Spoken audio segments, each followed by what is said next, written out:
جب ہم سماج میں رہتے ہیں، سوسائٹی میں رہتے ہیں، تو کچھ چیزیں، کچھ فرائض ہم پر عائد ہوتے ہیں اس میں رہنے کی وجہ سے۔ مثال کے طور پر اگر ایک محلے میں بستا ہوں، رہتا ہوں، تو اس محلے میں رہائش کی وجہ سے کچھ ذمہ داریاں مجھ پر عائد ہوتی ہیں۔ وہ یہ کہ اس محلے میں جو ہے میں شر نہ کروں، لوگوں کو ایذا نہ دوں، مجھ سے میرے پڑوسی کو تکلیف نہ ہو۔ تو ان تمام باتوں کو حقوق کہتے ہیں۔ یہ وہ لوازمات، وہ لازم ذمہ داریاں مجھ پر عائد ہوتی ہے جب میں کسی ایک سماج اور سوسائٹی میں رہتا ہوں، تو یہ ذمہ داریاں مجھ پر عائد ہوتی ہے۔ اس کو حقوق کہتے ہیں عربی زبان میں، حق عام زبان میں کہیں گے، جیسے ہم کہتے ہیں میرا حق مجھے دو، یا فلاں چیز جو میری ہے مجھے لوٹا دو۔ تو یہ ہے حقوق یا یہ حق ہے۔ حقوق کی یاد رکھی، شریعت اسلامیہ میں دو حصے ہوتے ہیں، دو تقسیم کی ہے۔ حقوق دو قسم کے ہوتے ہیں۔ پہلا حق وہ ہوتا ہے جو اللہ کا حق ہوتا ہے، جس کو حقوق اللہ کہا جاتا ہے۔ جیسے کہ مثال کے طور پر اللہ کی حق ہے کہ ہم اس کو ایک مانیں، اس کے ساتھ شریک نہ کریں، ٹھیک ہے۔ اسی طرح جو ہے اس نے جو چیز ہم پر فرض عائد کی ان فرائض پر عمل کریں۔ اسی طرح جو باتیں، جو احکامات اس کی کتاب میں اس نے نازل کی اس پر عمل کرے۔ اسی طرح اپنے انبیاء کو جو اس نے بھیجا ان کی اطاعت کرے، اور بالخصوص آخری نبی محمد صلی اللہ علیہ وسلم ان کی اطاعت اور پیروی کرے۔ تو اللہ کی کچھ حقوق ہے، نماز، روزہ، زکوٰۃ، حج اور تمام تفصیلات بہرحال آپ جانتے ہیں۔ حق کی دوسری قسم ہوتی ہے جو بندوں کے حق ہوتے ہیں۔ بندوں سے مراد عام جو حقوق جو ہم جب ایک ساتھ ہوتے ہیں، اللہ کے جو بندے ان کے حقوق ایک دوسرے پر، کہ ہم لوگوں کے ایک دوسرے پر کیا حق ہے۔ جس طرح سے کچھ اللہ کے حق ہے، اسی طرح کچھ اس کے بندوں کے، اس کے عباد کے، اس کے بندوں کے کچھ حق ہے۔ اسے حقوق العباد کہا جاتا ہے، بندوں کے حقوق۔ تو حقوق کی دو قسمیں، اللہ کا حق اور پھر بندوں کے حقوق۔ بندوں کے حق کا معاملہ یہ ہے کہ جس کو انتہا نہیں اتنے ہم نے مارے، بلکہ اس کی کوئی اہمیت ہی نہیں ہمارے پاس، اسی لیے تو ہم مارتے ہیں اس کو۔ جس چیز کی اہمیت ہوتی ہے انسان اس میں کبھی خلل نہیں کرتا ہے۔ نماز کی اہمیت تو نماز نہیں چھوڑتا ہے، حج کی اہمیت تو حج کرتا ہے، روزے کی اہمیت روزہ رکھتا ہے، زکوٰۃ کی اہمیت زکوٰۃ دیتا ہے۔ بندوں کی اہمیت ہوں گی حق کی تو بندوں کی حق دیں گا، اس کی اہمیت ہی ہم سمجھتے نہیں۔ تو میرا آج کا مقصد یہ ہوگا سب سے پہلے اس کی اہمیت کو آپ کے سامنے واضح کروں۔ تو بندوں کی حق یاد رکھیے، یہ بہت اہم چیز ہے۔ اب آئیے ایک تفریق، ایک ڈویژن جو شریعت نے نہیں کیا ہم نے کر لیا، اس کا نقصان کیا ہو میں بتاتا ہوں۔ شریعت نے کہیں بھی دین اور دنیا میں فرق نہیں کیا۔ میں پھر دوہرا رہا ہوں اپنی بات، شریعت نے کہیں بھی دین اور دنیا میں فرق نہیں کیا۔ تو آپ کہیں گے پھر کس چیز سے فرق کیا؟ شریعت نے جب بھی بات کی، قرآن نے جب بھی بات کی، رسول اللہ نے جب بھی بات کی، دنیا اور آخرت کی بات کی، دین اور دنیا کی بات نہیں کی۔ دین اور دنیا تو دونوں ایک ہے، اصل چیز ہے دنیا اور آخرت۔ اور بار بار قرآن نے کہا یہ دنیا ہے وہ فی الآخرہ، اور وہ آخرت ہے تمہارے لیے۔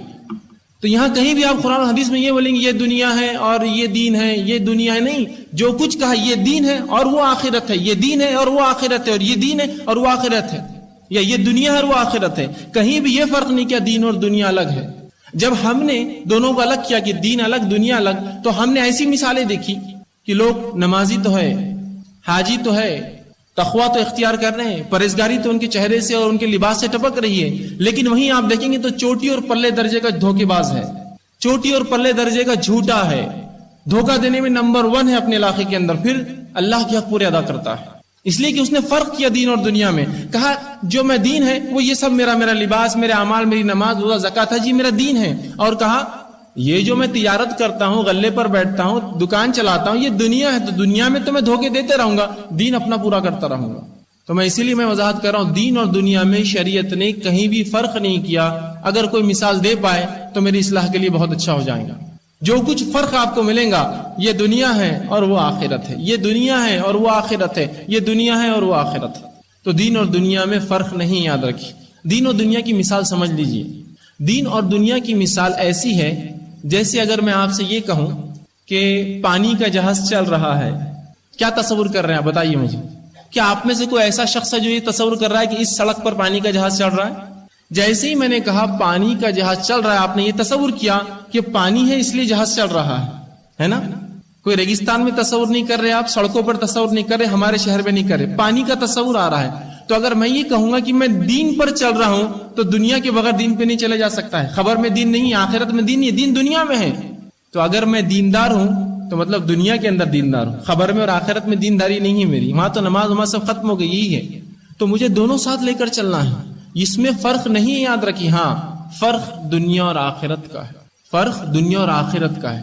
تو دین اور دنیا کا فرق نہیں، دنیا اور آخرت کا فرق۔ جب دین اور دنیا کا فرق کیا تو لوگوں کی حق مارنا آسان ہو گیا۔ ادھر نماز بھی ہو رہی، ادھر جھوٹ بھی بولا جا رہا ہے، ادھر روزہ بھی رکھا جا رہا ہے، ادھر چغلی اور غیبت بھی ہو رہی ہے، ادھر جو ہے انسان حج بھی کر رہا ہے، ادھر زمینیں لوٹتا ہے، لوگوں کے مال لوٹتا ہے، لوگوں کو دھوکے بھی دے رہا ہے۔ دین و دنیا فرق نہیں یاد رکھی. اللہ کے رسول صلی اللہ علیہ وسلم کی 40 سالہ زندگی. علامہ ابن تیمیہ رحمہ اللہ فرماتے ہیں رسول اکرم صلی اللہ علیہ وسلم کی جس طرح 23 سالہ نبوی زندگی نمونہ ہے، آپ کی 40 سالہ زندگی بھی نمونہ ہے مسلمانوں کے لیے. میں سوال کرتا ہوں ایک بنیادی، رسول اللہ صلی اللہ علیہ وسلم کی 40 سالہ زندگی کیا تھی؟ کتنی نمازیں آپ نے پڑھی، کتنے روزے آپ نے رکھے، کتنے حج آپ نے کیے، کیا توحید کی آپ نے دعوت دی؟ سوائے اس کے کہ آپ یہ کہتے کہ یہ تمام چیزوں کی جن کی عبادت اللہ کے علاوہ ہوتی یہ معبود نہیں ہو سکتے، اور آپ فکر کرتے، سوچتے، اور ایک غار تھی جس میں آپ چلے جاتے، اس کے بارے میں آپ نے بار بار سنا ہو، آپ چلے جاتے. اور حضرت خدیجہ فرماتی کہ اللہ کے رسول 8 دن کبھی کبھار چلے جاتے کھانا اور توشہ اور پانی لے کر، اور وہاں رہ کر فکر کرتے کہ یہ لات، عزا، منات، یعوز، یعوق، نصر یہ عبادت کے لائق نہیں ہو سکتے، یقین اللہ کوئی اور ہے، بنانے والا کوئی اور ہے.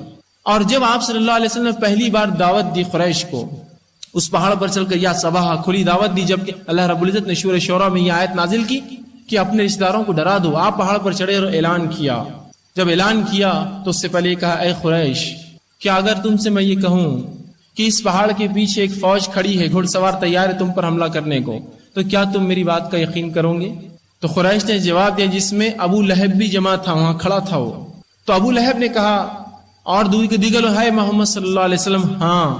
قریش نے کہا کہ ہم آپ کی بات کا یقین کریں گے، اس لیے کہ آپ کو ہم نے صادق اور امین پایا ہے، آپ کو ہم نے سچا پایا ہے اور امانت دار، آپ دھوکہ نہیں دیتے ہیں کسی کو، تو لہٰذا آپ کی بات کو ہم یقین کریں گے. تو 40 سالہ زندگی آپ صلی اللہ علیہ وسلم کی صادق اور امین تھی. اس میں کوئی نماز، کوئی روزہ، کوئی زکوٰۃ کوئی شامل نہیں ہے. صادق اور امین، سچا اور امانت دار، یہ آپ کی صفتیں تھی، یاد رکھیے. تو حقوق العباد بڑی اہمیت کا حامل ہے. اللہ رب العزت نے اپنے نبی کو حقوق العباد کے ساتھ بھیجا. آپ نے 40 سال صرف حقوق العباد بتائے. جب آپ صلی اللہ علیہ وسلم غار ہرا میں آپ کو جبرائیل علیہ السلام آئے، آپ کو وحی دی، آپ اتنے گھبرا گئے اور مائی خدیجہ رضی اللہ عنہا کے پاس آئے اور کہا کہ مجھے لگتا ہے میں مر جاؤں گا، مجھے موت آ جائیں گی. تو خدیجہ رضی اللہ عنہا نے کہا، ایسا اللہ آپ کے ساتھ نہیں کر سکتا، اس لیے کہ آپ لوگوں کا وزن ڈھوتے ہیں، آپ لوگوں کی تکلیف دور کرتے ہیں، آپ اپنے مال سے غریبوں کی مدد کرتے ہیں، آپ مسکینوں، یتیموں اور بیواؤں کو جو ہے آپ سہارا ہے ان کا، اللہ آپ کو ایسے کیسے ضائع کریں گے؟ آپ سوچ رہے آپ مر جائیں گے.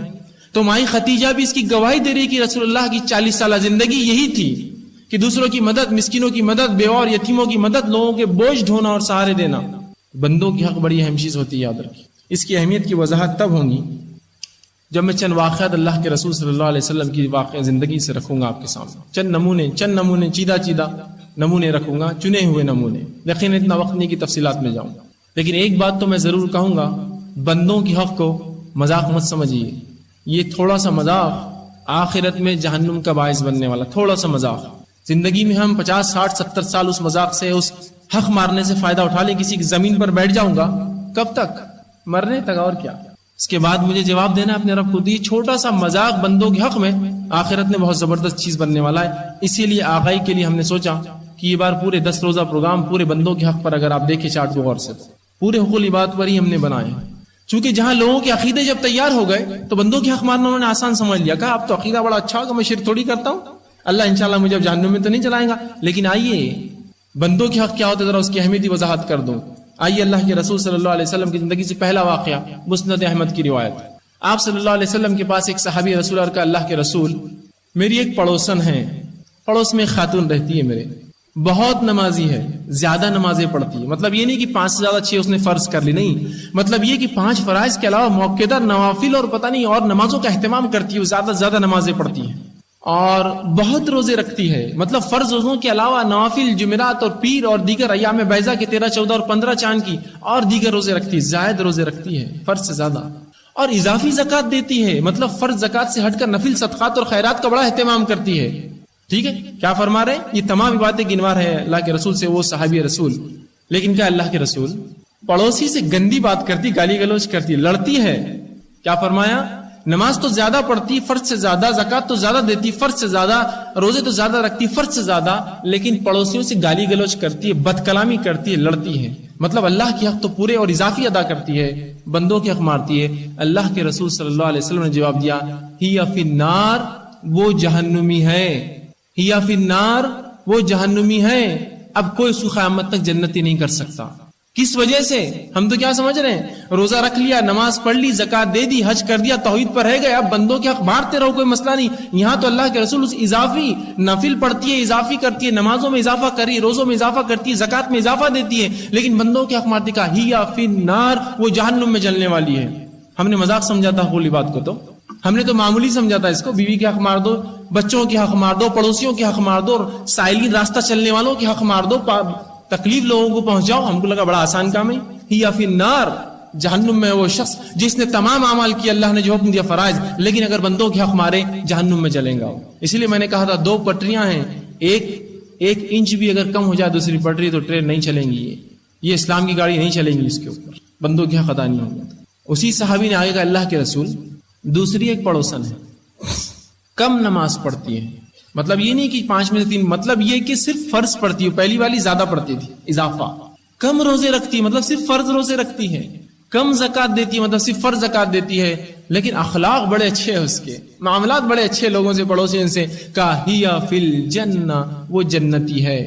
نماز پڑھتی صرف 5 وقت کی، روزے رکھتی ہے 1 مہینے کی، زکات 2.5% جو ہے دے دیتی ہے، معاملات بڑے پیارے ہیں اس کے اچھے لوگوں سے، کہا وہ جنتی ہے۔ اور ایک عورت جو اضافی کر رہی ہے تمام معاملے، اضافی 5 نمازوں سے ہٹ کر پڑھ رہی ہے، آج 5 نمازیں مشکل اور کوتاہی ہو رہی ہے ہم سے، 5 سے زیادہ پڑھ رہی ہے، زکات 2.5% نکالنا مشکل ہے، ہمارے گلے میں بات آ رہی ہے، ایسا لگ رہا ہے کہ خون ہو جا رہا ہے ہمارا اگر کوئی زکات نکال دے 2.5%، تو وہ دے رہی، اضافی دے رہی ہے، اور روزے رکھ رہی ہے، ہمارے سے 1 مہینے کے روزے ہوتے نہیں مکمل، اور عورتوں کے تو جو چھوٹ جاتے ہیں زندگی بھر رکھتی نہیں ہے، وہ زیادہ روزے رکھ رہی ہے، لیکن اس کے صرف معاملات کی بنیاد پہ، بندوں کے حق مارنے کی بنیاد پہ کیا فرمایا؟ ہی فی النار، وہ جہنمی ہے۔ تو حقوق العباد کو مذاق مت سمجھیے، اس کو کھلواڑ میں مت لیجیے، آخرت کے اعتبار سے مذاق بہت سنگین بنے گا، یاد رکھیے۔ آئیے دوسری مثال، آپ صلی اللہ علیہ وسلم نے فرمایا، مسلم کی روایت ہے، اللہ کے رسول صلی اللہ علیہ وسلم فرماتے ہیں، اور ایک بار سوال کیا، رسول اللہ کا طریقہ تھا، آپ سکھاتے لوگوں کو سوالات کر کے، تو ایک دن سوال کیا کہ میری امت کا مفلس کون ہے؟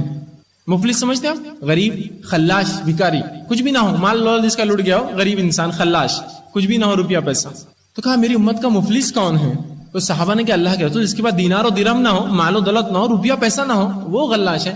تو آپ صلی اللہ علیہ وسلم فرمایا نہیں، میری امت کا مفلس یہ نہیں ہے، بغور سنیے، میری امت کا مفلس تو یہ نہیں ہے، غریب انسان یہ نہیں ہے۔ کہا میری امت کا غریب اور مفلس تو وہ ہے جو روز قیامت نمازوں کے ڈھیر لائیں گا، اور زکات کے ڈھیر لائیں گا، اور حج اور عبادتوں کے ڈھیر لائیں گا، جس کے بنیاد پہ یہ اس کو ظام بھی ہوگا کہ میں اب جنت میں جاؤں گا، اور لوگ بھی وہ سوچیں گے کہ ہاں یہ جنت میں جائیں گا، اتنی نیکیاں، اتنے روزے، اتنی زکات، اتنے حج کے ڈھیر لائیں گا، اور ایک پہاڑ بنا دیں گا اپنی نیکیوں کا وہ، اور اس کے بعد یوں ہوگا، اللہ اپنا فیصلہ سنا دیں گا، اللہ اپنا فیصلہ سنا دیں گا، اللہ اپنے معاملات کا فیصلہ کر دیں گا، نمازیں برابر، روزے برابر، زکات برابر، حج برابر، توحید برابر، اللہ نے اپنا کام کر لیا۔ اب وہ جنت کی امید کر کے جنت کی طرف بڑھ رہا ہوں گا، مجمع میں سے جو پیچھے حساب کتاب کے لوگ کھڑے ہوں گے، ایک شخص چلانا کہیں گا اے اللہ اس نے میرا حق مارا تھا، میرا روپیہ لے کر ایک بار ڈبایا تھا، کوئی کہیں گا اللہ اس نے گالی دی تھی، اللہ کہیں گا ایسا ٹھیک ہے، فرشتوں سے کہا جائے گا اس کی نیکیاں لے کے جن کا حق مارا تھا دے دی جائے، ٹرانسفر کر دی جائے، فرشتے نیکیاں لے کر ان کو دیتے جائیں گے، لوگوں کی ایک صف آتی جائیں گے، قطار در قطار لوگ آتے جائیں گے، اپنے حقوق مانگتے رہیں گے، اور اللہ کے رسول صلی اللہ علیہ وسلم فرماتے ہیں وہ شخص جو اپنے اعمال کو دیکھ کر خوش تھا اور جنت کی طرف جا رہا تھا، اس کے تمام نیکیاں ختم ہو جائیں گی، فرشتے کہیں گے اللہ اس کی نیکیاں ختم ہے، ابھی سائل کھڑے، سوالی کھڑے ہیں جو اپنا حق مانگتے ہیں، اللہ کہیں گا ٹھیک ہے پھر اب کیا، اللہ کہیں گا اب ان لوگوں کی جو ابھی قطاروں میں کھڑے ہیں ان کے گناہ اس کے سر پہ ڈالو، اور رسول اللہ فرماتے ہیں اس کے بعد وہ شرمندہ کر کے اپنے منہ کے بل گھسیٹ کے جہنم میں پھینک دیا جائیں گا۔ کس لیے؟ گالی دی تھی، میرے لیے تو مذاق ہے گالی دینا، کس لیے؟ حق مارا تھا، میرے لیے تو مذاق ہے حق مارنا، کس لیے؟ کہ میں نے پڑوسیوں کو تکلیف دی تھی، میرے لیے تو عام بات ہے تکلیف دینا، کس لیے؟ کہ میں نے کسی کا روپیہ ڈبا دیا، میرے لیے تو عام بات تھی روپیہ ڈبانا۔ پھر کر لیجئے کتنے حج اور کر لیجئے کتنی نمازیں اور کر لیجئے جو کرنا ہے، یہ کام نہیں آئیں گا۔ اللہ کا حق بھی اہم ہے، بندوں کا حق بھی ہے، جو اللہ کا حق دے رہے بندوں کا کیوں چھوڑتے ہو پھر؟ اور جو بندوں کا حق ادا کر رہے تو اللہ کا حق بھی ادا کرو بھائی۔ تو بندوں کی حق کی حقیقت میں سمجھ رہے وہ مفلس ہے، اور یقیناً اس امت کا ہی مفلس ہے، اس سے زیادہ مفلس کون ہو سکتا ہے اور غریب کون ہو سکتا ہے جو جنت کی طرف جا رہا اور جہنم میں ڈال دیا جائے۔ صحیح کہا آپ نے کہ مفلس ہے میری امت کا وہ، خلاش اور بھکاری اس امت کا وہ۔ تو کس بنیاد پر وہ جہنم میں جا رہا تھا؟ حقوق العباد مارے تھے، جس کو ہم نے مذاق سمجھا ہے، ہاں مار دو، ارے اس کو تکلیف ہو رہی میری گاڑی سے، رہنے دو، اپنے کو تو نہیں ہو رہی ہے نا، اس کو ہو رہی ہونے تو اپنے کیا کرنا ہے۔ یہ حقوق العباد یاد رکھیے، روز قیامت بہت سخت چیز بنیں گے، بہت سخت چیز۔ آئیے اور ایک مثال سن لیجیے. رسول اکرم صلی اللہ علیہ وسلم فرماتے ہیں، بخاری کی روایت ہے، آپ نے فرمایا میرا ایک دل چاہتا ہے ایک دن کہ اذان دی جائے اور کسی نوجوان کو میں اپنے بدلے کھڑے کر دوں نماز پڑھانے کے لیے، اور میں مسجد سے باہر نکلوں اور حکم دوں جو لوگ میرے ساتھ نماز میں ان کو حکم دوں کہ جا کے لکڑیاں جمع کرے، اور ان لوگوں کے گھر کو آگ لگا دوں جو مسجدوں کو چھوڑ کر گھر میں نماز پڑھتے ہیں. کیا فرمایا؟ ان لوگوں کے گھروں کو آگ لگا دوں جو مسجدوں کو چھوڑ کر گھر میں نماز پڑھتے ہیں. مطلب بتانے کا یہ ہے مسجد میں نماز پڑھنے کی اہمیت ہے، گھر میں خامخواہ نماز نہیں ہوتی. اور اتنا سنگین جرم ہے کہ رسول اللہ کا دل چاہتا ہے کہ آگ لگا دوں، ان کو نوجوان کو کھڑے کر کے آگے بڑھا دوں، خود جا کر دیکھوں کون کون نہیں پڑھتا، ان کے گھروں کو آگ لگا دوں، لکڑیاں جمع کر کے آگ لگا دوں. یاد رکھیے مومن کا مال حرام ہے ہم پر، لیکن اس کا جرم اتنا سنگین ہے کہ جلانے کا رسول اللہ خواہش اظہار کر رہے ہیں، لیکن آپ نے کیا نہیں، اظہار کیا اس جرم اور اس کی سنگینی کو بتانے کے لیے. بات سمجھ میں آئی مسجدوں کی اہمیت؟ آئیے اب وہی اللہ کے رسول صلی اللہ علیہ وسلم مسلم کی روایتیں فرماتے ہیں جو یہ اور یہ کھائے وہ ہماری مسجدوں کے قریب بھی نہ آئے. راوی حدیث کہتے ہیں اللہ کے رسول صلی اللہ علیہ وسلم نے پیاز اور لہسن کی طرف اشارہ کیا کہ جو کچا پیاز اور لہسن کھائے ہماری مسجدوں کے قریب نہ آئے، اس لیے کہ پیاز اور لہسن کی بو سے دوسرے بھائی کو تکلیف ہوتی ہے. تو یہاں جلانے کی بات کریں ان لوگوں کے گھروں کو جو مسجد چھوڑ کر نماز پڑھتے گھروں میں، یہاں ان لوگوں سے حکم دے رہے ہیں جو اللہ کے بندوں کے حق مارتے مسجد میں نہ آئے، جو لہسن اور پیاز کچا کھا کر داخل ہو، اس لیے کہ بندوں کو گھن آتی ہے. اور دوسری بات فرمایا جس چیز سے ابن آدم کو گھن آتی ہے، آدم کی اولاد کو برا لگتا ہے، انسان کو گھن آتی ہے، برا لگتا ہے، اسی چیز سے فرشتوں کو بھی گھن آتی ہے. تو فرشتوں کو بھی بدبو پسند نہیں ہے اور انسان کو بدبو پسند نہیں. تو وہ حق اندازہ لگائیے شریعت نے کیا حق دیے انسانوں کو کہ میری منہ کی بدبو اگر دوسرے کو آئے تو شریعت نے کہا تم مت جاؤ مسجد کے اندر. حق دیکھیے آپ. تو اگر میں اپنے دانت گندے رکھتا ہوں اور لوگوں کے سامنے ہنستا ہوں تو میں حق مار رہا ہوں ان کا، اس لیے کہ میرا کام تھا اس کو صاف رکھتا میں، اس لیے کہ اگر بدبو آئیں گی میرے بھائی کو تکلیف ہوں گی. کتنے زبردست حق دیے شریعت نے، اندازہ لگائیے آپ. صرف بدبو جس سے لوگوں کو سونگنے سے تکلیف ہوتی ہے، کہا مسجدوں میں نہ جو یہ اور یہ کھائے ہماری مسجدوں میں داخل بھی نہ ہو. وہی نبی جو جلانے کی بات کر رہا ہے جو مسجدوں میں نماز نہ پڑھے، وہی کہتا ہے مسجد میں داخل نہ ہو جو بندوں کے حق مارے، بدبو کرے آ کر. اور آج ہم دیکھتے ہیں لوگ تمباکو کھا کے ایک بدبو لیتے ہوئے اور سگریٹ پی کر مسجد میں داخل ہوتے، داخل ہونا دور مسجد کے حمام اور طہارت خانوں میں سگریٹ تمباکو کھاتے ہیں. اللہ رحم کرے اس امت پر. جو نبی یہ کہہ رہا ہے کہ پیاز اور لہسن کھانے والا داخل نہ ہو، اس لیے کہ ابن آدم کو جس سے گھن آتی ہے فرشتوں کو بھی اس سے گھن آتی ہے، اور مومن مساجد میں یہ کام کر رہا ہے، اس سے بدبو آتی ہے. سبحان اللہ. بندوں کے حق بڑے اہم ہیں، آپ مذاق مت سمجھیے اس کو، مذاق مت سمجھیے اس کو. آئیے اور مثال لیجیے بندوں کے حق کی اہمیت کیا ہے. حجۃ الوداع میں اللہ کے رسول صلی اللہ علیہ وسلم اعلان کرتے ہیں. حجۃ الوداع یاد رکھیے بڑی اہمیت کا حامل ہے. یہ رسول اللہ کا آخری حج تھا، بہرحال پہلا بھی حج تھا اور آخری بھی حج تھا آپ کا. اس میں جو خطبات آپ نے دی یہ خطبات بڑی اہمیت کے حامل ہیں، ان کو مذاق مت سمجھیے. یہ خطبات اگر آپ کو ملتے ہیں تو ضرور پڑھا کیجیے. حجۃ الوداع میں آپ نے کئی خطبات دیے ایک کے بعد ایک سلسلے وار. ان میں سے خطبے میں ایک واقعہ، ایک خطبے میں آپ صلی اللہ علیہ وسلم نے اعلان کیا جو کہ بخاری نے روایت کیا. آپ نے کہا کہ تمہارا مال، تمہارا خون، تمہارا مال اور تمہاری عزت آپس میں ویسے ہی حرام ہے جس طرح سے اللہ کے رسول فرماتے ہیں اس دن کی اور اس شہر کی اور اس مہینے کی حرمت ہے. تمہارا خون، تمہارا مال، تمہاری عزت ہے. مسلمانوں ایک دوسرے پہ حرام ہے. کوئی مسلمان دوسرے مسلمان کا مال نہ لوٹے بے وجہ، کوئی مسلمان دوسرے مسلمان کا خون نہ کرے بے وجہ، کوئی مسلمان دوسرے مسلمان کی عزت نہ اتارے. یہ ایسے ہی حرام ہے جس طرح سے اس دن، وہ عرفے کا دن تھا، اس کی حرمت آپ سب جانتے ہیں کیا ہے اس دن کی، اور اس مہینے، اور وہ مہینہ ذی الحجہ کا تھا جو حرمت والے مہینوں میں سے ایک ہے، اور اس شہر اور مکہ شہر کی حرمت میں آپ سب جانتے ہیں. مکہ وہ شہر ہے دنیا کا واحد جہاں برائی کا خیال لانا بھی گناہ دے دیتا ہے. بقیہ جگہ جب تک نہ کرے گناہ نہیں ملتا ہے. مکہ کی حرمت یہ ہے کہ غلط خیالات بھی لانا منع کیا گیا. تو وہ کہا کہ اس شہر اور اس دن اور اس بستی جو ہے اس مہینے سے زیادہ حرمت ہے اس چیز کی یاد رکھی. اسی طرح آپ صلی اللہ علیہ وسلم نے ایک بار کعبے کے سامنے آپ کھڑے ہوئے. کعبے کی حرمت اور تعظیم میں سمجھتا ہر مسلمان کے دل میں ہے. ہر شخص خواہش رکھتا ہے کبھی نہ کبھی ایک دن میں اس کی زیارت کروں. تو آپ ایک بار کعبے کے سامنے کھڑے ہیں. کعبہ تو بڑا مقدس ہے، احترام والا ہے، لیکن تجھ سے مقدس بھی ایک چیز اس دنیا میں بستی ہے اور وہ ایک مومن ہے. اسی لیے لوگ مثال کے طور پر کہتے ہیں کعبہ ڈھا دو لیکن مومن کا دل مت توڑو. اسی لیے رسول نے کہا تجھ سے مقدس چیز بھی دنیا میں بستی ہے اور ایک مومن ہے، وہ مقدس ہے. اس لیے کہ کعبہ تو مٹی اور پتھر کا بنا ہے، مومن اس چیز کا نہیں ہے. کعبہ ٹوٹ جائے گا تو بن جائے گا، مومن جو ہے اس کو تکلیف پہنچیں گی تو آپ کیسا اس کے لیے وہ کرے گا.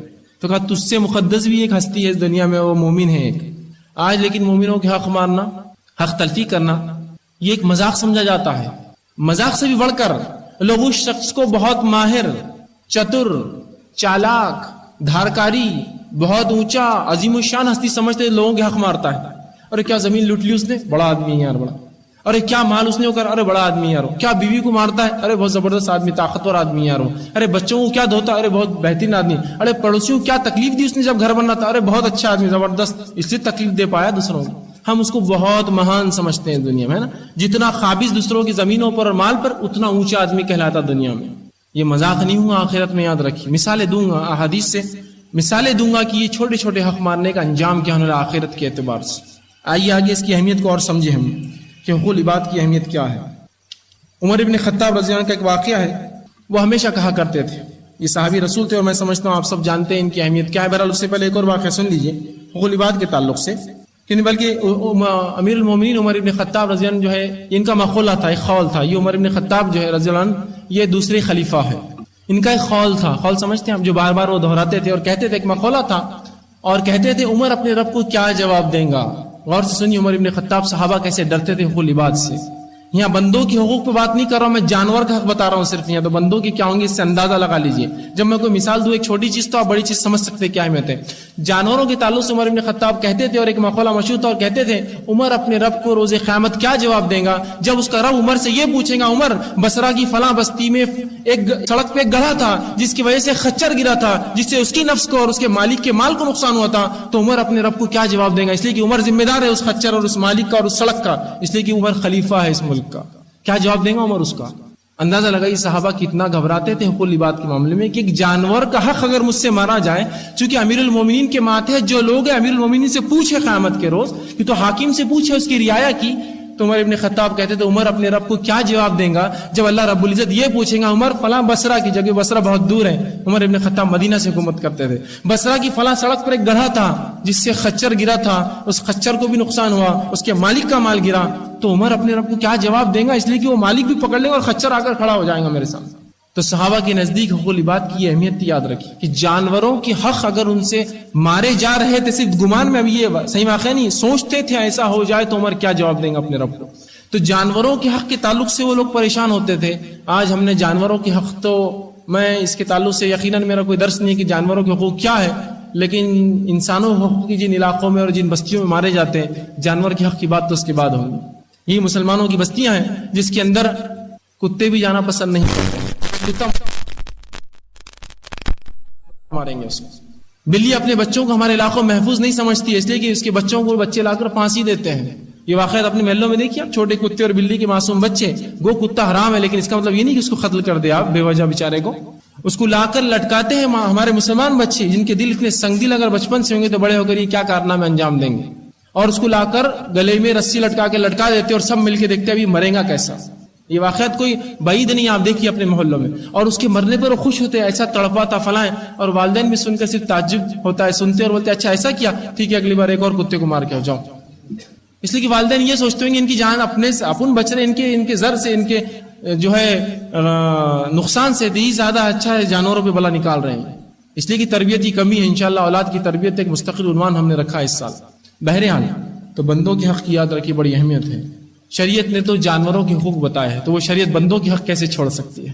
آئیے بندوں کے حق کی اہمیت اور جان لیں. اور ایک دوسرے کے حق ہم تب ادا کریں گے، یاد رکھیے، جب ایک دوسرے کی عزت کریں گے. اصول یاد رکھیے، ایک دوسرے کے حق ہم جب دیں گے جب عزت کریں گے، اور جب یہ سوچیں گے کہ جو اپنی نفس کے لیے میں پسند کروں اپنے بھائی کے لیے وہ پسند کروں، جو اپنے لیے سوچوں اپنے بھائی کے لیے سوچوں. کیا میں اپنے لیے سوچتا ہوں لوگ مجھے گالی دیں تو میں کسی کو گالی نہیں دوں گا؟ کیا میں یہ سوچتا ہوں اپنے لیے کہ کوئی مجھ سے جھوٹ بولے، میں کسی کو جھوٹ نہیں بولوں گا؟ کیا میں یہ سوچتا ہوں کہ اپنے لیے جو ہے کوئی میرا نقصان کرے، میں کسی کا نقصان نہیں؟ کیا میں یہ سوچتا ہوں کہ میرے ساتھ میرے بیوی بچہ کو چھیڑچھاڑ کرے، میں کسی کی بیوی بچہ چھیڑچھاڑ نہیں کروں گا؟ کیا میں یہ چاہتا ہوں کہ میرے بہن کو کوئی چھیڑے تو میں کسی کی بہنوں کو نہیں چھیڑوں؟ کوئی چاہتا اس کی ماں کو نہ چھیڑے تو وہ دوسروں کی ماں کو نہ چھیڑے. تب اگر یہ سوچیں گا جو اپنے لیے پسند کریں گا اپنے بھائی کے لیے، تب حق ادا کریں گا. اس لیے کہ جب کسی کا حق مارا جاتا ہے تب سمجھ میں آتا ہے جب اپنے اوپر بیتی کہ کیا تکلیف ہوتی ہے حق مارنے سے. آئیے آج ہم دیکھتے ہیں ہمارے سماج اور سوسائٹی میں ظلم، زیادتی، تکبر، تکلیف دینا، لوگوں کو ایذا پہنچانا اور ہمہ اقسام کے گناہ عام ہو چکے ہیں. قسم قسم کے گناہ جس کو گنا بھی نہیں جا سکتا. یاد رکھیں اتنے گناہوں کو ہم نے اوپر لاد لیا ہے. بندوں کے اتنے حق ہم زبردست انداز سے مار رہے ہیں، اس سے اجتناب کیجیے، اس سے پہلے کہ ہماری موت آ جائے یا اس سے پہلے قیامت آ جائے۔ اسی طرح اللہ کے رسول صلی اللہ علیہ وسلم ایک پیارا اصول دیتے ہیں، بہترین بات کہتے ہیں، اصولی بات۔ آپ نے فرمایا نوجوانوں سے، میں بھی نوجوانوں سے بالخصوص خطاب کروں گا اس مسئلے پر، اتنی زبردست بات آپ نے کہی اور فرمایا جو شخص یہ چاہتا ہے کہ بڑھاپے میں اس کی عزت ہو، جو شخص یہ چاہتا ہے نوجوانوں کہ بڑھاپے میں تمہاری عزت ہو، تو اپنی جوانی میں بوڑھوں کی عزت کرو، تو تم جب بوڑھے ہوں گے تو اللہ ایسی قوم پیدا کرے گا جو تمہاری عزت کریں گی۔ پھر اس لیے کہ جب انسان نوجوان ہوتا ہے، طاقت میں ہوتا ہے، تو لوگ اس کی عزت کرتے ہیں، اس کی پہچان ہوتی ہے۔ ایک انسان اپنے دور کا سب سے بڑا بادشاہ بھی رہا، سب سے بڑا وزیر بھی رہا، بوڑھا ہو گیا تو کوئی پہچانتا نہیں، لوگ پوچھتے ہیں بوڑھے حضرت کون ہے تمہارے گھر سے نکل رہے؟ تو کہا ہے نوجوانوں اگر تم چاہتے ہو کہ تمہاری عزت بڑھاپے میں ہو تو بوڑھوں کی عزت کرو، اگر تم بوڑھوں کی عزت کرو گے تو اللہ ایسے نوجوان پیدا کرے گا جو تمہاری عزت کریں گے تمہارے بڑھاپے میں۔ تو ہم چاہتے ہیں اگر ہم دوسرے ہماری عزت کریں، ہم دوسروں کی عزت کریں، دوسرے ہم سے جھوٹ نہ بولے، ہم دوسروں سے جھوٹ نہ بولے، دوسرے ہمیں گالی دیں، ہم دوسروں کو گالی نہ دیں، دوسرے ہمارا حق نہ مارے تو میں کسی کا حق نہ ماروں۔ کہ تو کہا کہ بڑھاپے میں اگر عزت چاہتے ہو جوانی میں عزت کرو، اس ہاتھ دو اور اس ہاتھ لو، جو بوؤں گے وہ پاؤں گے، جو کھیتی کرو گے وہ پھل نکلیں گا، جیسی کھیتی کرو گے ویسا نکلیں گے۔ تو اس اصول کو یاد رکھیے، دوسروں کا حق دیجیے، اپنا حق ملے گا، دوسروں کا حق ماریے، آپ کا حق جانے والا ہے، یہ بات طے ہے، ٹھیک۔ اسی طرح جو حقوق العباد ادا کرنے والے کو، بندوں کی حق ادا کرنے والے کو آپ صلی اللہ علیہ وسلم مومن اور مسلم کہا، بندوں کی حق ادا کرنے والوں کو آپ نے مومن اور مسلم کہا۔ آپ صلی اللہ علیہ وسلم فرماتے ہیں، اور بخاری کی روایت آپ فرماتے ہیں، المسلم من سلم المسلمون من اللسان ویدہ، مسلمان وہ ہے جس کے شر سے، جس کے فتنے اور فساد سے، بالخصوص دو چیزوں کا آپ نے فرمایا، من اللسان ویدہ، اس کے زبان اور ہاتھوں سے، جب دوسرے مومن اگر محفوظ ہے تو وہ مسلم ہے۔ مسلمان وہ ہے جس کے ہاتھوں سے اور جس کی زبان سے دوسرا مسلمان محفوظ ہے۔ تو اس شخص کو اللہ کے رسول صلی اللہ علیہ وسلم نے مسلمان کہا جس کے ہاتھوں سے اور زبان کے شر سے دوسرا مومن محفوظ رہے۔ اسی طرح آپ صلی اللہ علیہ وسلم فرماتے ہیں، دوسری بخاری کی روایت ہے، اور آپ کہتے ہیں اور فرمایا، المومن من آمن الناس بوائقا، مومن تو وہ ہے، یہاں مسلم کا بارے میں کہا، یہاں مومن کہہ رہے ہیں، مومن تو وہ ہے جس کے شر سے، جس کے فساد سے، جس کے فتنوں سے انسانیت محفوظ ہو۔ اگر میرے شر اور میرے فساد ہاتھ کے اور زبان کے اگر لوگ محفوظ ہے تو پھر میں مومن ہوں، اگر ایسا نہیں ہے تو میں پھر ایمان والا اور مسلم اور مومن نہیں ہوں۔ تو یہاں رسول اللہ صلی اللہ علیہ وسلم اس شخص کو مومن اور مسلم کہہ رہے ہیں جس کے ہاتھ اور زبان کے فساد سے مومن خود اور انسانیت محفوظ رہے۔ تو یہاں دیکھیے مومن اور مسلم ہونے کا معیار۔ اسی طرح جو آپ صلی اللہ علیہ وسلم فرماتے ہیں، اس لیے کہ دیکھیے ہاتھ سے جو حق مارے جاتے ہیں وہ الگ ہوتے ہیں، لیکن اکثر لوگ چونکہ ہاتھ سے حق مارنے کی حیثیت نہیں رکھتے، اس کے لیے طاقت لگتی ہے نا، کسی کی زمین لوٹنا طاقت لگتی ہے، لیکن زبان کی حق ہم آسانی سے مار دیتے ہیں، عزت اتارنا آسانی سے اتار دی، اس لیے کہ ارے وہ تو جھوٹا ہے، ارے وہ تو لچا ہے، ارے وہ تو لفنگا ہے، ارے وہ تو ایسا ہے، ارے وہ تو زانی ہے، ارے وہ تو فلاں ہے، بول دیا، آسانی سے عزت اتار دی اس کی جھٹکے میں، جبکہ نہ وہ جھوٹا تھا، نہ زانی تھا، نہ لچا تھا، نہ کسی قسم کی اس میں کوئی برائی تھی۔ تو آئیے زبان کے تعلق سے آپ کیا فرماتے ہیں؟ اور آپ صلی اللہ علیہ وسلم کہتے ہیں، اور آپ نے فرمایا حدیث کے اندر، بخاری کی روایت ہے، جو شخص دو چیزوں کی ضمانت لے لے، جو شخص دو چیزوں کی گارنٹی لے لے تو میں اس کے جنتی ہونے کی ضمانت اور گارنٹر بن جاتا ہوں۔ کیا فرمایا؟ جو شخص دو چیزوں کی گارنٹی لے لے اپنی کہ میں نے یہ کام برابر کیا، میں اس کی جنت کی ضمانت لیتا ہوں۔ پوچھا کہ اللہ کے رسول کیا ہے؟ تو کہا ایک وہ چیز جو اس کے جبڑے کے بیچ میں ہے۔ کیا ہے جبڑے کے بیچ میں؟ زبان۔ اور وہ چیز جو اس کی ٹانگوں کے بیچ میں ہے، اور اس کا کیا ہے؟ وہ شرمگاہ۔ جو اپنی شرمگاہ کی اور اپنی زبان کے تعلق سے ضمانت دے دے کہ اللہ میں نے اس سے کوئی برا کام نہیں کیا اور شرمگاہ غلط استعمال نہیں کیا، رسول اللہ میں گارنٹر بنتا ہوں۔ سمجھتے ہیں نا آپ گارنٹر؟ گارنٹر اس کو کہتے ہیں کہ اگر کوئی شخص پیسہ لے کسی سے اور کوئی اس کا گارنٹر بنے تو وہ پیسہ نہ دے تو وہ شخص دے گا پیسہ جو گارنٹر بنا ہے۔ رسول اللہ میں اس کا ضامن ہوں، ضمانت لیتا ہوں اس شخص کی۔ میں جو دو چیزوں کی اللہ کے سامنے ضمانت لے لے، زبان سے میں نے کچھ نہیں کیا اللہ غلط، اور شرمگاہ کی، تو یہ دونوں چیزوں سے بندوں کے حق مارے جاتے ہیں۔ دیکھیے اندازہ لگائیے کتنی اہمیت ہے بندوں کے حقوق کی۔ آئیے اسی طرح اللہ کے رسول صلی اللہ علیہ وسلم فرماتے ہیں، مسلم کی روایت ہے، ابو ہریرہ رضی اللہ عنہ اس حدیث کے راوی وہ کہتے ہیں، قیامت کے دن اہل حقوق آئیں گے جن کے حق ہوں گے آپس میں، قیامت کے روز اہل حقوق آئیں گے جن کے حق آپس میں، حتیٰ کہ ایک سینگ والی بکری جس نے بنا سینگ والی بکری کو مارا تھا، اللہ رب العزت ان میں بھی انصاف کریں گا، اور بغیر سینگ والی کو سینگ دیں گا، وہ سینگ والی کو سینگ ماریں گی اور دونوں کو ختم کریں گا۔ اللہ رب العزت روز قیامت اہل حقوق آئیں گے جن کے حق تھے وہ آتے جائیں گے، حتیٰ کہ جانوروں میں بھی اللہ انصاف کریں گا، حالانکہ جانوروں کو جنت اور جہنم نہیں ہے، لیکن انصاف کا تقاضا ہے رب کی، ان میں بھی فیصلہ کریں گا کہ بغیر سینگ والی بکری کو جس سینگ والی بکری نے مارا تھا، اللہ بغیر سینگ والی کو سینگ دیں گا، وہ سینگ والی کو ماریں گی اور دونوں کو مٹی بنا دیں گا. یہ لوگ جو جنت اور جہنم میں نہیں جائیں گے. جانو اندازہ لگائیے آپ. جانوروں کے تعلق سے بیان کیا رہا ہے کہ اہل حقوق آئیں گے، حتیٰ کہ بکریاں بھی آئیں گی جنہوں نے ایک دوسرے کو تکلیف دی تھی ان کو سال. بتانے کا مقصد یہ ہے کہ اللہ ان میں بھی انصاف کرے گا. تو اندازہ لگائیے اگر میں لوگوں کو گالی دی ہوں گی، زمینات ماری ہوں گی، کھیتیاں لوٹی ہوں گی، پیسہ لے کر دبا دیا ہوں گا، لوٹ مار اور لوٹ کھسوٹ کی ہوں گی، جھوٹ بول کر چھینا ہوں گا، دھوکہ دیا ہوں گا، گالی دی ہوں گی، غیبت کیا ہوں گا، اس کے پیچھے بد کلامی کی ہوں گی اور پتہ نہیں کیا کیا حق مارتے ہیں، میں اپنے رب کو کیا جواب دوں گا. یہاں تو بکریوں کے ساتھ اللہ رب العزت اپنی انصاف کو ایسا رکھ رہا ہے، سینگ والی کو بغیر سینگ سے انصاف دلائیں گے یا بغیر سینگ والے کو سینگ والی سے. حقوق العباد بڑی اہمیت کے حامل ہے. آئیے نسائی کی اور ایک روایت سن لیں. اس حدیث کو آپ اگر تھوڑا سمجھ جائے تو انشاءاللہ العزیز ہماری زندگی میں تبدیلی کے لیے کافی ہے. صرف اس حدیث کے جو ہے اس کے متن کو آپ سنیے اللہ کے رسول کیا فرما رہے. اس حدیث میں نسائی اور طبرانی کی روایت ہے. عبداللہ ابن جحش رضی اللہ عنہ فرماتے ہیں کہ اللہ کے رسول صلی اللہ علیہ وسلم نے فرمایا، خصم ہے اس ذات کی جس کے ہاتھ میں محمد کی جان ہے صلی اللہ علیہ وسلم. خصم ہے اس ذات کی جس کے ہاتھ میں میری جان ہے. اور یاد رکھیے جب بھی اللہ کے رسول خصم کھاتے ہیں بہت اہم بات کہتے ہیں، اس کے بعد فوراً اس کو بغور سننا چاہیے. تو کہا خصم ہے اس ذات کی جس کے ہاتھ میں محمد صلی اللہ علیہ وسلم کی جان ہے.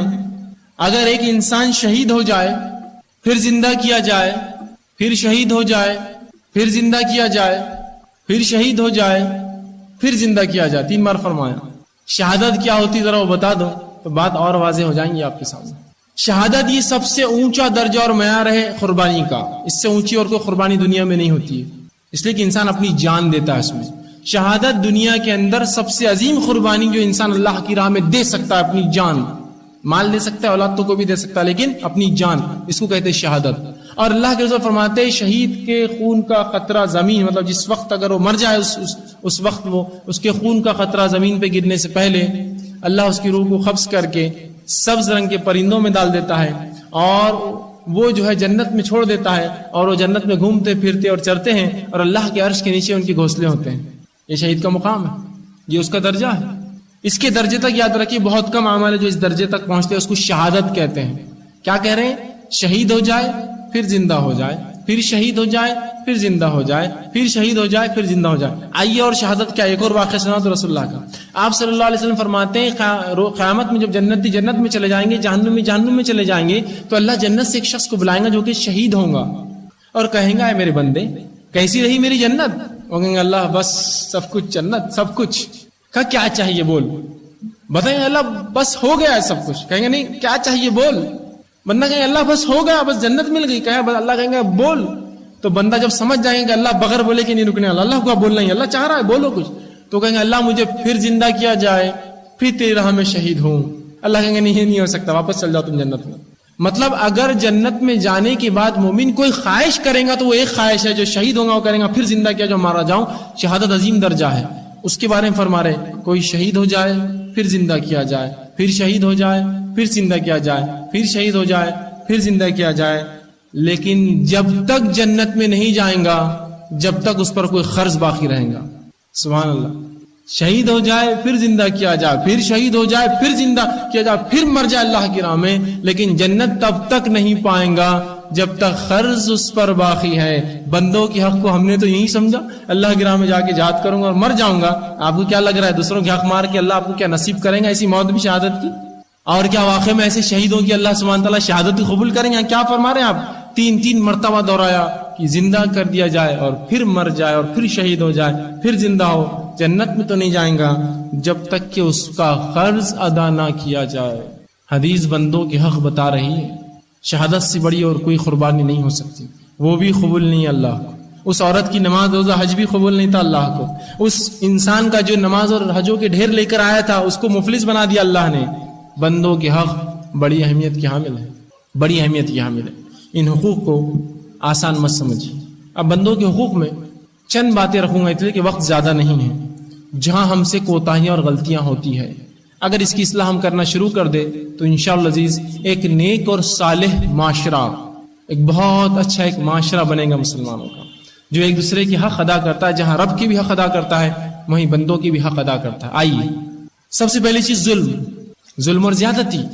ظلم اور زیادتی ہمارے آج کی تہذیب کی فیشن پرستی جس کو کہیں گے وہ ایک عام چیز ہے، فیشن بنا لیا ہے لوگوں نے، ظلم اور زیادتی۔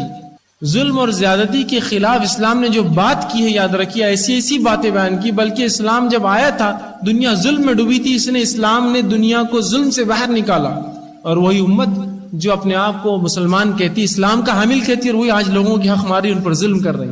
پہلی چیز ظلم۔ آئیے ظلم کی چند مثالیں لے لیں، اس لیے کہ یہ بندوں کی حق تلفی ہے، اس میں بندوں کے حق مارے جاتے ہیں، اور ظلم کے تعلق سے میں سمجھتا ہوں آپ سب جانتے یہ حرام ہے۔ آئیے اللہ کے رسول سے اللہ رب العزت قرآن فرماتا ہے وَمَن يَظْلِم مِّنكُمْ نُذِقْهُ عَذَابًا كَبِيرًا۔ اللہ فرماتا ہے قرآن میں جو شخص دوسرے پر ظلم کرے گا اللہ اس کو دردناک عذاب چکائیں گا روز قیامت۔ ظلم کسے کہتے ہیں پہلے جان لے۔ ظلم عربی زبان میں اس چیز کو کہتے ہیں کہ اگر کوئی چیز ہو جس کا یہاں رہنا حق ہے، جس کا یہاں رہنا حق ہے، اگر اس کو اٹھا کے میں یہاں رکھ دوں تو یہ اس پر ظلم ہے۔ کوئی چیز جس کا ایک مخصوص مقام پر رہنا حق ہے، وہاں ضرورت ہے، وہاں حق ہے اس کو اٹھا کے دوسری جگہ رکھ دوں گی، اس کو کہیں گے ظلم۔ ایک آدمی ہے جو اس پوسٹ کے لائق ہے اور اگر میں نے اس کا حق اس کو ہٹا کر اپنے کو لا دیا، یہ میں نے ظلم کیا کہ تو وہ اس کی جگہ تھی۔ تو ایک چیز جس کا جہاں حق ہو اس کو اٹھا کر دوسری جگہ رکھ دینا، اس کو عربی زبان میں ظلم کہتے ہیں۔ مطلب کسی کا حق ہو نہ دیتے ہوئے دوسرا کچھ کر دینا، دوسروں کو دے دینا، اس کو ظلم کہتے ہیں۔ آج ظلم اور ستم جو ہے ہم اتنا عام کر چکے ہیں کہ اللہ فرماتا ہے قرآن میں اس کا دردناک عذاب ہے۔ اسی طرح آپ صلی اللہ علیہ وسلم فرماتے ہیں، اللہ رب العزت قرآن میں فرماتا ہے، حدیث قدسی ہے، اور آپ صلی اللہ علیہ وسلم فرمایا یا عبادی انی حرمت ظلم علی نفسی، کہ تمہارا رب کہتا ہے میرے بندو میں نے ظلم کو اپنی نفس پہ حرام کیا ہے۔ اللہ ظلم نہیں کرتا، یاد رکھیے۔ اللہ کہہ رہا ہے بندو میں نے ظلم کو اپنی نفس پہ حرام کیا ہے۔ آگے اللہ کے فرماتے ہیں وَجَعَلْتَهُ بَيْنَكُمْ حَرَامًا فَلَا تَظَالَمُوا، اور میں نے آپس میں تمہارے اوپر بھی ظلم کو حرام قرار دیا ہے۔ آپس میں ظلم نہ کرنا، آپس میں ظلم اور زیادتی نہ کرنا، ظلم۔ اس لیے کہ بندوں کے حق میں سب سے بڑا آج جو ہم جو کام کر رہے ہیں، جو غلط ہو رہا ہے، وہ لوگوں پہ ہم ظلم کر رہے ہیں اور ہم کو پتا بھی نہیں ہم کیسے کر رہے ہیں۔ آئیے اللہ کے رسول صلی اللہ علیہ وسلم فرماتے ہیں ظلم کے تعلق سے بالخصوص ہم زمینوں کو عام سمجھتے کسی کی لوٹنا ہے نا، خالی پلاٹ بازو دکھا کیس کر دو اپنے نام پہ ہو جائے گا، خالی زمین کسی کی تھی مار لو، وارث ہے وارثوں کا حق چرا لو، ہے نا، کھیتی باڑی ہے تو دھیرے دھیرے اپنی لائن کو آگے بڑھاتے دوسروں کھیتوں میں گھس جاؤ۔ ہم زمین کو عام سمجھتے ہیں۔ سن لیجیے زمین کے بارے میں رسول اللہ کیا فرماتے ہیں، اور فرمایا کہ اور جو ایک بالشت بھی کسی کی زمین پر ظلم کرے گا، بالشت سمجھتے اس کو کہتے ہیں، بالشت ہاتھ کھول لی بالش بن جاتی ہے، جو شخص کسی کی ایک بالشت زمین مارے گا، ٹھیک، یہاں ایکڑ کی بات نہیں کر رہا ہوں، اسکوائر فٹ کی بات نہیں کر رہا ہوں، بالشت 9 انچ کے قریب ہوتا ہے ایک بالش۔ جو شخص کسی ایک شخص کی کسی ظلم کرے گا زمین پر ایک بالش، اللہ اس کو روز قیامت رسول اللہ فرماتے ہیں کہ رسول اللہ فرماتے ہیں من ظلم قید شبر فطوق اللہ من 7 ارضین، جو شخص ایک بالش کسی کی زمین مارے گا اللہ روز قیامت اس کے گلے میں 7 زمینوں کا طوق ڈالیں گا، 7 زمینوں کے وزن کے برابر اس کے گلے میں ایک پھانسی جو ایک پھندا ڈالا جائے گا۔ زمین کا وزن کیا ہو سکتا ہے آپ اندازہ لگا سکتے؟ اور 7 زمین 7 ارضین، 7 زمین کیا وزن ہوں گا ان کا اندازہ لگا سکتے؟ وہ اندازہ دور، اگر میں ایک بالش زمین کو اگر تھوڑا 2-5 فٹ کھود لوں اس کی مٹی جمع کرے کہوں اپنے سر پہ اٹھا کر چلو تو ایک قدم چلنا ناممکن ہے، بتاتا ہوں ایک قدم چلنا ناممکن ہے۔ اگر ایک بالش زمین کو تھوڑا کھود دوں 4 فٹ اور ایک تھیلا بنا دوں بھائی یہ لے جائیے آپ، ممکن نہیں کہ آپ قدم بھی چل سکے، پیر لڑکڑا جائیں گے، ہڈیاں ٹوٹ جائیں گی اب۔ تو کیسے ہم نے اپنے نفسوں کو تیار کیا 7 زمین لٹکانے کے لیے اپنے گھروں میں، زمینیں مار رہے ہیں، جائیدادیں لوٹ رہے ہیں، خالی جگہ دی کی قبضہ کر لو، لگا دو اپنے تمبو، اس پہ گاڑ دو اپنے جو ہے اس کے اوپر بورڈز اور لگا دو اپنے نام سے، دیکھیں گے پھر کیس ہوگا۔ دنیا میں ہو سکتا ہے آپ یہ چیز مار لے، ہو سکتا ہے بڑے چتر اور چالاک بھی کہلائے بھائی کیا زبردست آدمی کیا زمینیں لوٹتا ہے کیا کرتا ہے، روز قیامت کیا کرو گے؟ ایک بالش کے بدلے 7 زمینیں ہوں گی۔ مذاق لگتا ہے 7 زمین آپ کو 10-20 کلو کا بھی اٹھا لیجیے ایک تھیلا، پتہ چل جائے گا 7 زمینیں کس کا وزن ہوگا۔ آئیے اسی طرح ظلم کے تعلق سے اللہ کے رسول صلی اللہ علیہ وسلم فرماتے ہیں اور کہتے ہیں، اللہ کے رسول مظلوم کے تعلق سے فرماتے ہیں کہ ظلم مت کرو، اس لیے کہ مظلوم جس پر ظلم ہوتا ہے اس کو مظلوم کہتے ہیں عربی زبان میں، اس کی دعا اللہ سنتا ہے۔ رسول اللہ فرماتے ہیں واتقی دعوت المظلوم، مظلوم کی بد دعا سے بچو۔ مطلب کیا ہے؟ ظلم مت کرو، ظلم کرو گے تو بد دعا دے گا وہ آدمی، مظلوم کی بد دعا سے بچو، اس لیے کہ اللہ کے رسول فرماتے ہیں فَإِنَّهُ لَيْسَ بَيْنَهَا وَبَيْنَ اللَّهِ حِجَابٌ، اس لیے کہ اس کے اور اللہ کے بیچ میں کوئی آڑ نہیں رہتی، سیدھا اس کی بات عرش تک پہنچ جاتی ہے ایک آواز میں۔ تو مظلوم کی بد دعا سے بچو، مطلب ظلم مت کرو اے مسلمانوں، اس لیے کہ جس پہ تم ظلم کرو گے اس کی بد دعا ایسی آسمان پہ عرش پہ جائیں گی کہ اس کے اور اللہ کے بیچ میں کوئی آڑ اور حجاب نہیں ہوتا ہے۔ تو یہاں اللہ کے رسول نے اتق، ڈرنے کا حکم دیا ظلم سے، تو ظلم کے معاملے میں بڑی احتیاط کیجیے، یاد رکھیے، اس لیے کہ اس نے بندوں کا حق مارا تھا۔ اسی طرح اللہ کے رسول صلی اللہ علیہ وسلم فرماتے ہیں حقوق کے تعلق سے، اور فرمایا ایک حدیث کے اندر آپ نے، جو کہ بخاری کی روایت ہے، آپ فرماتے ہیں جس نے کسی کی عزت یا کوئی حق دینا ہے، کیا فرمایا؟ جس نے کسی کی عزت یا کوئی حق دینا ہے، کسی کو کچھ برا بول دیا تھا، اس کی عزت اتار دی، جھوٹ بولا تھا، غیبت کی تھی، حسد کیا تھا، چغلی کیا تھا، کسی کی عزت اتاری ہو یا کوئی حق مارا ہو، تو آج ہی اس کو حلال کر لے، آج ہی واپس لوٹا دے۔ اب بہت سے لوگ بولتے ہیں ہمارے والدین نے اگر مارا ہو تو بچے لوٹائے ورنہ اس کو عذاب ملے گا، والدین نہیں بھائی ہمارے باپ نے زمین لوٹی تھی، انہوں نے دکان کھائی تھی، ہم کیا انہوں نے نام پہ کر لیا، ہم کیسا دینا؟ نہیں دیجیے ورنہ وہ بیچارہ جہنم میں جائیں گا، اس کے خاطر آپ دیجیے۔ کیا فرمایا اللہ کے فرمایا جس نے کسی کی عزت یا کوئی حق دینا ہے آج ہی حلال کر لے، آج ہی دے دے۔ اور اللہ کے رسول صلی اللہ علیہ وسلم نے اس پہ عمل بھی کر کے بتایا۔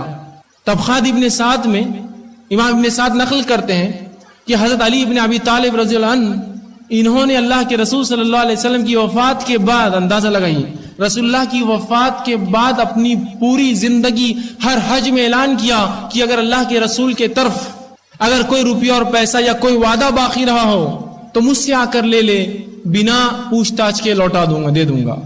ساری زندگی اعلان کرتے رہے ہر حج میں کہ اگر اللہ کے رسول نے کس سے کوئی وعدہ کیا ہو یا کوئی پیسہ ادھار لیا ہو تو آج مجھ سے لے لے، میں بنا پوچھے کہ کب اور کیا لوٹا دوں گا۔ یہ ہے بندوں کے حق، یہ نبی ہے اور ان کے بارے میں اعلان ہو رہا ہے ہر حج میں اپنی پوری زندگی۔ اور اللہ کے رسول صلی اللہ علیہ وسلم کے بعد علی بن ابی طالب رضی اللہ عنہ کم و بیش تقریباً 20 سال جیے، بات ختم نہیں ہوئی۔ حسین رضی اللہ عنہ جب خلیفہ بنے، وہ کہتے ہیں، طبقات ابن سعد میں روایت آتی کہ حضرت حسن نے حضرت حسن نے جو ہے اس کے بعد اپنی تا زندگی اعلان کرتے رہے کہ میرے نانا کی طرف اگر کوئی پیسہ باقی ہو یا کوئی وعدہ انہوں نے کیا پورا نہ کیا ہوں گا تو مجھ سے لے لے، بنا تحقیق کے لوٹا دوں گا، پوچھوں گا نہیں کب کس کے سامنے دے دوں گا وہ چیز۔ کوئی اگر کہے 1000 روپے کہتے میں دے دوں گا، میرے نانا نے وعدہ کیا تھا کروں میں کر دوں گا، پوچھوں گا نہیں کب اور کیا، لے لے مجھ سے آ کر۔ حقوق العباد کی اہمیت سمجھ رہے ہیں ان واقعات سے آپ کہ نبی کے بارے میں اعلان کیا جا رہا ہو کسی کا حق نہیں مارتا ہے۔ بتانا مقصود ہے بندوں کے حق کی اہمیت اے مسلمانوں کیا ہے کہ یہ خلیفہ مسلمانوں کے ولی اعلان کر رہے اپنے سسر کے تعلق سے اور جو ہے اپنے چچا کے تعلق سے، چچا بھی تھے اللہ کے رسول کے، کہ لے لے مجھ سے، چچیرے بھائی معاف کر، کہ لے لے مجھ سے، کوئی اگر حق ہو تو مجھ سے لے لے آ کر، اگر اللہ کے رسول کو وعدہ بھی ہو، کوئی پرومس کیا ہو کوئی، وہ بھی لے لے، اور کوئی پیسہ ہے مال باقی ہو مجھ سے آ کے لے، بنا تحقیق کے لوٹا دوں گا، پوچھوں گا نہیں کیوں کب کیا، لے لینا مجھ سے۔